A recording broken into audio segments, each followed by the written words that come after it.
ഇപ്പോൾ കുറച്ച് ദിവസം ആണായിട്ടും കുറച്ച് ദിവസം പെണ്ണായിട്ടും പിന്നെ നമ്മൾ ഇഷ്ടമുള്ളതുപോലെ ജീവിക്കുക, അങ്ങനെ ജീവിക്കരുത്.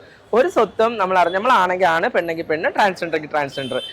കൃത്യമായിട്ട് ജെൻഡർ തിരിച്ചറിയാനോ അല്ലെങ്കിൽ ഇങ്ങനെ ഒരു കമ്മ്യൂണിറ്റി ഉണ്ടെന്നോ ഇങ്ങനെ ഒരു ട്രാൻസ്ജെൻഡേഴ്സ് എന്നൊരു വിഭാഗം ഉണ്ടെന്നോ ഒന്നും അറിയാത്ത ആൾക്കാരാണ്. പക്ഷെ ഇനി വരുന്ന പുതുതായിട്ട് വരുന്ന ആൾക്കാർക്കൊക്കെയും കൃത്യമായിട്ട് അറിയാം ഞങ്ങൾ ട്രാൻസ്ജെൻഡേഴ്സ് ആണ്, ഞങ്ങളുടെ ജെൻഡർ തിരിച്ചറിഞ്ഞു, സ്വത്വത്തെ തിരിച്ചറിഞ്ഞ് ജീവിക്കാം എന്നുള്ളതാണ്. ഞാൻ പൂർണ്ണമായും സ്ത്രീ ആണെന്ന് ഉറപ്പ് നൽകി ഹൈക്കോടതിയുടെ ഓർഡർ പ്രകാരം തന്നെയാണ് ഞാൻ മത്സരിച്ചത്.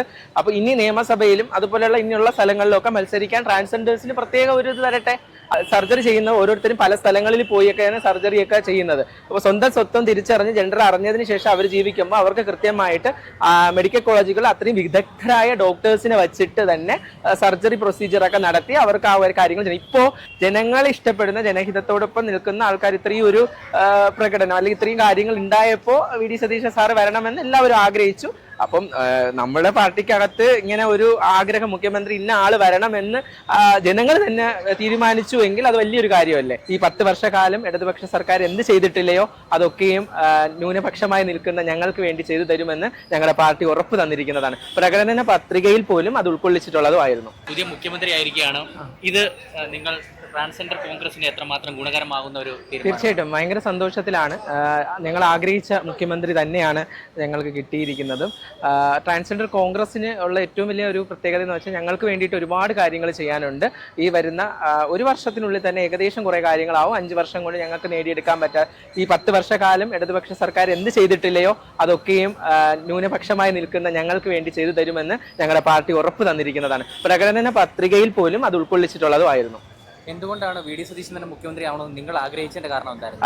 ഞങ്ങള് ഇപ്പൊ 3 നേതാക്കളും നമുക്ക് ഇപ്പം അവസാനം ഫൈറ്റ് ചെയ്ത 3 പേരും നമുക്ക് അത്യാവശ്യം വേണ്ട ഏറ്റവും നല്ല നേതാക്കന്മാരാണ്. കെ.സി. സാറായിരുന്നാലും അതുപോലെ രമേശ് ചെന്നിത്തല സാറായിരുന്നാലും വി.ഡി. സതീശൻ സാറായിരുന്നാലും നമ്മളെ വേണ്ട നേതാക്കന്മാരാണ്. പക്ഷെ ജനങ്ങൾ ഇഷ്ടപ്പെടുന്ന ജനഹിതത്തോടൊപ്പം നിൽക്കുന്ന ആൾക്കാർ ഇത്രയും ഒരു പ്രകടനം അല്ലെങ്കിൽ ഇത്രയും കാര്യങ്ങൾ ഉണ്ടായപ്പോൾ വി.ഡി. സതീശൻ സാറ് വരണമെന്ന് എല്ലാവരും ആഗ്രഹിച്ചു.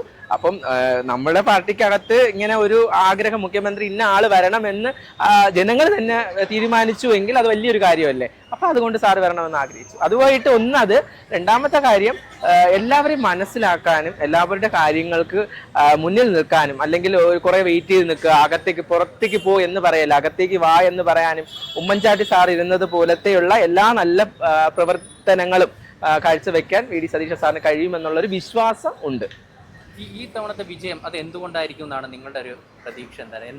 എന്തുകൊണ്ടാണ് യു.ഡി.എഫ് ഇത്രയും വലിയൊരു വിജയം ഉണ്ടായത്? വിജയം ഉണ്ടാവുന്നതെന്ന് വെച്ചാൽ ഒരുപാട് പ്രശ്നങ്ങൾ ഉണ്ടായിട്ടില്ലേ 10 വർഷക്കാലം കൊണ്ട്, അല്ലെങ്കിൽ 10 വർഷം കൊണ്ട് ഒരുപാട് പ്രശ്നങ്ങളാണ് ഉണ്ടായിട്ടുള്ളത്. അത് ഓരോന്നും എടുത്തു പറയാം. എന്തൊക്കെ ഒരുപാട് പ്രശ്നങ്ങൾ, ഇന്ന കാര്യങ്ങളൊന്നും പറയാനൊന്നുമില്ല, ഒരുപാട് കാര്യങ്ങളുണ്ട്. അപ്പം അത് തന്നെയാണ്. പിന്നെ ഒരു ഏകാധിപത്യ ഭരണം, രാജഭരണമൊക്കെ പണ്ടായിരുന്നില്ലേ, ഇപ്പൊ രാജഭരണമൊന്നും അല്ലല്ലോ. ഇപ്പം ജനങ്ങൾ തിരഞ്ഞെടുത്ത് ജനങ്ങളാൽ ജനാധിപത്യത്തിൽ നിൽക്കുമ്പോൾ ജനപ്രതിനിധിയായിട്ട് വരുന്ന ആള് കുറെ MLA-മാരുണ്ടാവും. അതിൽ നിന്ന് ഒരാൾ മുഖ്യമന്ത്രിയാവും. ആ മുഖ്യമന്ത്രിയിൽ കുറച്ച് 20-21 മന്ത്രിമാരുണ്ടാവും. ഓരോ മന്ത്രിമാരും അവരുടെ ഭരണം നല്ല രീതിയിൽ കാഴ്ചവെക്കും. പക്ഷെ അതൊക്കെ ചെയ്യുന്നത് ജനങ്ങളുടെ മുമ്പിൽ എത്തിക്കുമ്പോൾ ഇന്ത്യയിൽ അല്ല കേരളത്തിലെ ജനങ്ങൾക്ക് എന്തൊക്കെ ചെയ്തിട്ടുണ്ടെന്ന് കൃത്യമായിട്ട് അവർ മനസ്സിലാക്കും. അപ്പം ഈ വരുന്ന 10 വർഷം അങ്ങനെയാണ് അവർ പ്രവർത്തിച്ചത്. പിന്നെ വരുന്ന 10-15 വർഷവും UDF തന്നെയായിരിക്കും പോകുമെന്നാണ് ഞാൻ വിശ്വസിക്കുന്നത്. എന്തുകൊണ്ടാണ് ഇപ്പോ UDF ഭരണം വന്നു കഴിഞ്ഞാൽ നിങ്ങൾക്കുണ്ടാവുന്ന പ്രയോജനങ്ങൾ എന്തൊക്കെയായിരിക്കും എന്നാണ് പ്രതീക്ഷിക്കുന്നത്? നമുക്കുണ്ടാവുന്ന പ്രയോജനങ്ങൾ, ഞങ്ങൾ കൊടുത്തിരുന്ന റിക്വസ്റ്റ് കുറച്ച് കാര്യങ്ങളുണ്ട്. ഒന്നാമത്തെ കാര്യം, നമ്മൾ ഈ ഒരുപാട് കലോത്സവങ്ങൾ നടത്തുന്നു, വർണ്ണപ്പക്കിട്ട് ഇങ്ങനെയുള്ള കുറെ കാര്യങ്ങൾ ചെയ്യുന്നു. അപ്പോൾ കേരളത്തിലെ ട്രാൻസ്ജെൻഡർ മനുഷ്യരെ ചേർത്ത് പിടിച്ചിട്ട് ഓക്കെ, അങ്ങനെയൊക്കെ ചെയ്യുമ്പോൾ ഒരു സന്തോഷമുണ്ട് ഒരുപാട് ആൾക്കാർ. പക്ഷേ അവർക്ക് കൃത്യമായി വേണ്ട അല്ലെങ്കിൽ ഒരു അടിസ്ഥാനം എന്നുള്ള കാര്യങ്ങളാണ് ഏറ്റവും കൂടുതൽ കേരളത്തിൽ വേണ്ടത്. അപ്പൊ അതിന് വേണ്ടിയിട്ട് എന്ത് വേണം? വീട് വേണം, സ്ഥലം വേണം, വീട് വേണം. അത് പോയിട്ട് വിദ്യാഭ്യാസത്തിന് വേണ്ടിയിട്ടുള്ള കാര്യങ്ങൾ വേണം. പിന്നെ ജോലി, ഏറ്റവും ഇമ്പോർട്ടൻ്റ് ആയിട്ടുള്ള ഒരു ജോബ്, എല്ലാവർക്കും ജോലി കിട്ടുക. 10,000-ൽ ആൾക്കാരെ ഒരു കമ്മ്യൂണിറ്റി ആയിട്ടുള്ളൂ. അപ്പൊ അവർക്കൊക്കെ എവിടെയെങ്കിലും ഒക്കെ ജോലി, ഇപ്പൊ എല്ലായിടത്തും കിട്ടണമെന്നില്ല. ഇപ്പൊ ടെമ്പററി പോസ്റ്റ് ആയിട്ടും പല സ്ഥലങ്ങളിലും കയറാൻ അത്രയും വിദ്യാഭ്യാസമുള്ള ആൾക്കാരാണ് ഉള്ളതൊക്കെ. അപ്പൊ അവർക്കൊക്കെ ജോലി കൊടുക്കുക എന്ന് പറയുന്നത് നിസ്സാര കാര്യമല്ലേ. അപ്പം നിസ്സാര കാര്യമാണെങ്കിലും വിദ്യാഭ്യാസം കൊണ്ട് അല്ലെങ്കിൽ പഠിച്ച് മിടുക്കരായിട്ടുള്ള ഒരുപാട് ആൾക്കാരുണ്ട്. അവർക്കൊക്കെ അർഹതപ്പെട്ട ജോലി കിട്ടാമല്ലോ. PSC സംവരണം ഏർപ്പെടുത്താം. പിന്നെ പഠിക്കുന്നതിന് വേണ്ടി കുട്ടികൾക്കൊക്കെ ഇപ്പോൾ കോളേജുകളിൽ അഡ്മിഷന് വേണ്ടിയിട്ട് 1-2 സീറ്റ് എന്നുള്ളതിൽ മാറ്റി എല്ലാവർക്കും അതിനുള്ള ഒരു അടിസ്ഥാനം കൊടുക്കാൻ കഴിയണം. അതൊക്കെ ഇനിയിപ്പം വരുന്ന കാലഘട്ടത്തിൽ നടക്കും. അതുപോലെ മെയിനായിട്ട് നമ്മൾ ആഗ്രഹിക്കുന്ന 2-3 കാര്യങ്ങളിൽ ഒന്ന്, ഈ പോലീസ് ഈ ഒരു എല്ലാ സ്ഥലത്തും ഉണ്ടല്ലോ, അപ്പം സെല്ലുകളുണ്ട് എല്ലാ സ്റ്റേഷനുകളിലും. ട്രാൻസ്ജെൻഡേഴ്സിന് വേണ്ടിയിട്ട് പ്രത്യേക ഒരു സെല്ല് പരിഗണനയിൽ വരുത്തണം എന്നൊക്കെ ഉള്ളത് പറഞ്ഞിട്ടുണ്ട്. അപ്പം ഒരുപാട് ഇഷ്യൂസ് നടക്കുന്നുണ്ട്. അടിസ്ഥാനപരമായ ക്രൈംസ് ഒക്കെ ഒരുപാട് നടക്കുന്നുണ്ട്. അല്ലെങ്കിൽ മെന്റലി ഒരുപാട് പ്രശ്നങ്ങളുള്ള ആൾക്കാർ ഉണ്ടാവുന്നുണ്ട്. കാരണം ഡിപ്രഷനൊക്കെ അടിക്കുന്ന ആൾക്കാരുണ്ട്. സ്വന്തം കുടുംബത്തിൽ നിന്നൊക്കെ പുറത്താക്കപ്പെടുമ്പോൾ അവർക്ക് അനുഭവിക്കുന്ന ഒരുപാട് പ്രശ്നങ്ങളുണ്ട്. അപ്പൊ അതിനെയൊക്കെ ഒന്ന് ചേർത്ത് പിടിക്കാനും അവർക്ക് കൗൺസിലിംഗ് കൊടുക്കാനും ഒക്കെയുള്ള ഒരു അടിസ്ഥാന സ്ഥലം എന്നുള്ളത് വേണം. അപ്പൊ അതിന് വേണ്ടിയിട്ട് സാമൂഹ്യ നീതി വകുപ്പ് കൃത്യമായി അതിനുള്ള ഒരു സംരക്ഷണം തരും എന്നുള്ള ഒരു ഉറപ്പും കൂടെ ഞങ്ങൾക്ക് എല്ലാവർക്കും ഉണ്ട്. പിന്നെ നമ്മൾ ഈ സർജറിയുമായി ബന്ധപ്പെട്ടിട്ടുള്ള ഒരുപാട് പ്രശ്നങ്ങൾ ഇപ്പോൾ അഭിമുഖീകരിച്ചുകൊണ്ടിരിക്കുകയാണ്. കാരണം സർജറി ചെയ്യുന്ന ഓരോരുത്തരും പല സ്ഥലങ്ങളിൽ പോയൊക്കെയാണ് സർജറിയൊക്കെ ചെയ്യുന്നത്. അപ്പോൾ സ്വന്തം സ്വത്വം തിരിച്ചറിഞ്ഞ് ജെൻഡർ അറിഞ്ഞതിന് ശേഷം അവർ ജീവിക്കുമ്പോൾ അവർക്ക് കൃത്യമായിട്ട് മെഡിക്കൽ കോളേജുകൾ അത്രയും വിദഗ്ധരായ ഡോക്ടേഴ്സിനെ വെച്ചിട്ട് തന്നെ സർജറി പ്രൊസീജിയറൊക്കെ നടത്തി അവർക്ക് ആ ഒരു കാര്യങ്ങൾ ചെയ്യണം. ഇപ്പോൾ അടുത്ത പക്ഷം 10 വർഷം കൊണ്ട് ചെയ്തുകൊണ്ടിരിക്കുന്നത് എന്തെന്ന് വെച്ച് കഴിഞ്ഞാൽ, ഒരാൾ സർജറി ചെയ്താൽ 6 മാസം കഴിഞ്ഞിട്ട് അവർക്ക് ആ പൈസ കൊടുക്കും, ആഫ്റ്റർ കെയറും കൊടുക്കും എന്നുള്ളതാണ്. പക്ഷേ ഈ സർജറി ചെയ്യാനുള്ള ഫണ്ട് എവിടെ നിന്ന് കണ്ടുപിടിക്കുന്നു എന്നുള്ളത് അവർ ചിന്തിക്കുന്നില്ല. അപ്പം അതിനെന്തുകൊണ്ട് ഒരു സർക്കാർ തന്നെ അത് കൃത്യമായി അത് ചെയ്തുകൊണ്ട് ആ ഡിപ്പാർട്ട്മെന്റ് അത് വഹിച്ചുകൊണ്ട് ചെയ്യുക. പിന്നെ KSRTC ഇപ്പൊ സ്ത്രീകൾക്ക് സൗജന്യ യാത്ര എന്ന് പറഞ്ഞു. അതിനകത്ത് ട്രാൻസ്ജെൻഡേഴ്സിനെ ഉൾക്കൊള്ളിക്കണമെന്ന് ഞാൻ പ്രത്യേകം പറഞ്ഞിട്ടുണ്ടായിരുന്നു. നമ്മൾ കൊടുത്തിട്ടുണ്ട് നിർദ്ദേശം. അത് ചിലപ്പം വരുമായിരിക്കാം. പിന്നെ സ്ത്രീ ആണെന്ന് വരുത്തി തീർത്തിട്ട് വേണ്ട, എല്ലാവരും ട്രാൻസ്ജെൻഡർ തന്നെയാണ്, സ്ത്രീ തന്നെയാണ്, പുരുഷൻ തന്നെയാണ്, 3 ജെൻഡർ ആണ്. പിന്നെ എല്ലാ സ്ഥലങ്ങളിലും സംവരണങ്ങൾ ഏർപ്പെടുത്തുന്ന സ്ഥലങ്ങളിലും അതുപോലെ തന്നെ നമ്മളിപ്പോൾ പല സ്ഥലങ്ങളിൽ പല കോളംസിലും male or female and transgender എന്നുള്ളത് എല്ലായിടും അത് കൃത്യമായി ഒന്നുകൂടെ വരാത്ത സ്ഥലങ്ങളിൽ കുറച്ചുകൂടെ അത് ആഡ് ചെയ്യണമെന്നുള്ളതും കൂടെ ഞങ്ങൾ അത് നിർദ്ദേശം കൊടുത്തിട്ടുണ്ട്. ഈ സംവരണം പറഞ്ഞപ്പോൾ ഈ മത്സരിക്കുന്ന സ്ഥലങ്ങളിൽ ഇപ്പം വനിതാ സംവരണമൊക്കെ വരാൻ പോവാണ്. ട്രാൻസ്ജെൻഡറിന് ഒരു സംവരണം വേണമെന്ന് നിങ്ങൾ ആഗ്രഹിക്കുന്നത്? ഞാൻ മത്സരിച്ച ആളാണ്. ഞാൻ പോത്തങ്കോട് ജില്ലാ പഞ്ചായത്തിൽ മത്സരിച്ചു. അപ്പോഴേ വനിതാ സംവരണ സീറ്റിൽ തന്നെയാണ് മത്സരിച്ചത്. ഞാൻ പൂർണ്ണമായും സ്ത്രീ ആണെന്ന് ഉറപ്പ് നൽകി ഹൈക്കോടതിയുടെ ഓർഡർ പ്രകാരം തന്നെയാണ് ഞാൻ മത്സരിച്ചത്. അപ്പൊ ഇനി നിയമസഭയിലും അതുപോലെയുള്ള ഇനിയുള്ള സ്ഥലങ്ങളിലൊക്കെ മത്സരിക്കാൻ ട്രാൻസ്ജെൻഡേഴ്സിന് പ്രത്യേക ഒരു ഇത് തരട്ടെ. അത് ജനറൽ എന്ന് പറയുന്നതിനകത്ത് അവര് സ്ത്രീയാണോ പുരുഷനാണോ എന്നുള്ളതൊക്കെ തെളിയിക്കേണ്ടത് കൃത്യമായി അത് സർക്കാർ അത് നോക്കണം എന്നുള്ളൊരു ഇതും കൂടെ ഉണ്ട് എല്ലായിടും. ഈ പ്രത്യേകിച്ച് ഞാൻ മെയിനായിട്ടൊരു കാര്യം പറയാം. ഇപ്പൊ കുറേ കാര്യങ്ങളിൽ കുറേയൊക്കെ ഇങ്ങനെ ഒരു കൺജസ്റ്റ് ആയിട്ട് കിടപ്പുണ്ട്.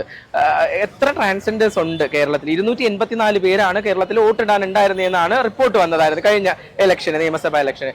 പക്ഷെ അത് അത്രയും അല്ല, അത് ഒരു തെറ്റായ എണ്ണമാണ്.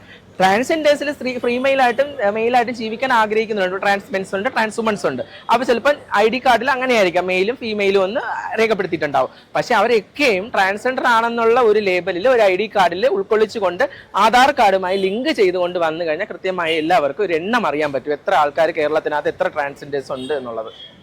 ഈ അങ്ങനെ ട്രാൻസ്ജെൻഡർ ആവാൻ അങ്ങനെ നിയമങ്ങളോ അങ്ങനെ കാര്യങ്ങളുണ്ട്? ഇപ്പം പറയുന്നു, ഇപ്പൊ കല്യാണം കഴിഞ്ഞതുകൊണ്ട് നിങ്ങൾ ട്രാൻസ്ജെൻഡർ അല്ല എന്ന് പറഞ്ഞാൽ നിങ്ങളുടെ കൂട്ടത്തിൽ തന്നെയുള്ള ആൾക്കാരുണ്ട്.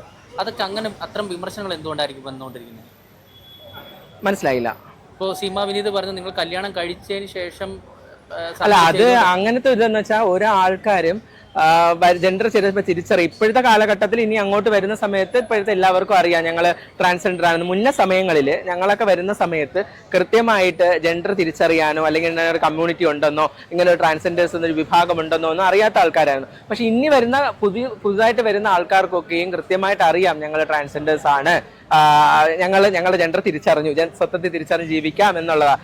അങ്ങനെ ഒരു വശത്തിലേക്ക് പോകണ്ട, കൃത്യമായിട്ട് അങ്ങനെ ഒരു പോകാതെ ജീവിക്കാനുള്ള ഒരു ഇതുണ്ടാവുമല്ലോ സമൂഹത്തിൽ. അപ്പൊ അങ്ങനെ തന്നെ ജീവിക്കാം. പക്ഷെ ഒരു സ്വത്വത്തിൽ ജീവിക്കുമ്പോൾ ആ സ്വത്തിൽ തന്നെ ജീവിക്കണം.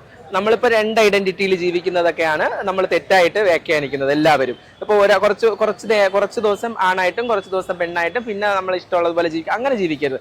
ഒരു സ്വത്വം നമ്മളാണെങ്കിൽ ആണ്, പെണ്ണെങ്കിൽ പെണ്ണ്, ട്രാൻസ്ജെൻഡർ ട്രാൻസ്ജെൻഡർ.